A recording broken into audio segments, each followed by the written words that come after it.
Assalamualaikum warahmatullahi wabarakatuh. Perkenalkan, nama saya Dewi Sylvia, NIM 2003 5110005 dari Program Studi Manajemen Sumber Daya Perairan Fakultas Pertanian Universitas Trunojoyo Madura. Di sini saya akan menjelaskan sedikit tentang biokimia dan metabolisme. Biokimia adalah ilmu yang berhubungan dengan berbagai molekul di dalam sel atau organisme hidup sekaligus dengan reaksi kimianya. Ilmu biokimia mempelajari tentang macam-macam molekul yang ada di dalam sel makhluk hidup dan organisme serta reaksi-reaksi kimia yang terjadi di antara molekul-molekul tersebut. Reaksi kimia adalah reaksi dua zat atau lebih yang menghasilkan zat baru. Zat baru tersebut berbeda dengan zat asalnya. Contoh perubahan reaksi kimia. Yang pertama, perubahan beras menjadi nasi.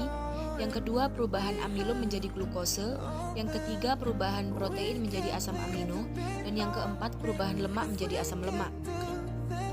Metabolisme adalah semua perubahan kimia dan energi yang terjadi di dalam jasad hidup atau karena kegiatan jasad hidup. Fungsi metabolisme adalah mengekstrak energi dari substrat atau sekelilingnya, menyimpannya dalam senyawa energi tinggi untuk melaksanakan aktivitas atau fungsi kehidupan. Fungsi cairan tubuh. Yang pertama, sarana untuk mengangkut zat-zat makanan ke sel-sel. Yang kedua, mengeluarkan buangan-buangan sel.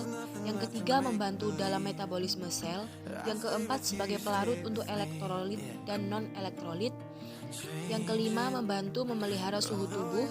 Yang keenam, membantu pencernaan. Yang ketujuh, mempermudah eliminasi. Dan yang kedelapan, mengangkut zat-zat seperti hormon, enzim, dan lain-lain.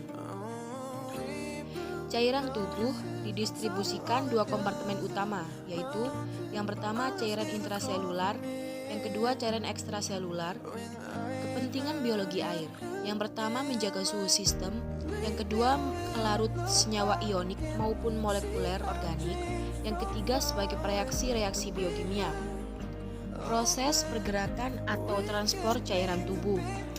Yang pertama, difusi adalah proses di mana partikel yang terdapat dalam cairan bergerak dari konsentrasi tinggi ke konsentrasi rendah sampai terjadi keseimbangan. Yang kedua, transport aktif adalah bahan bergerak dari konsentrasi rendah ke tinggi.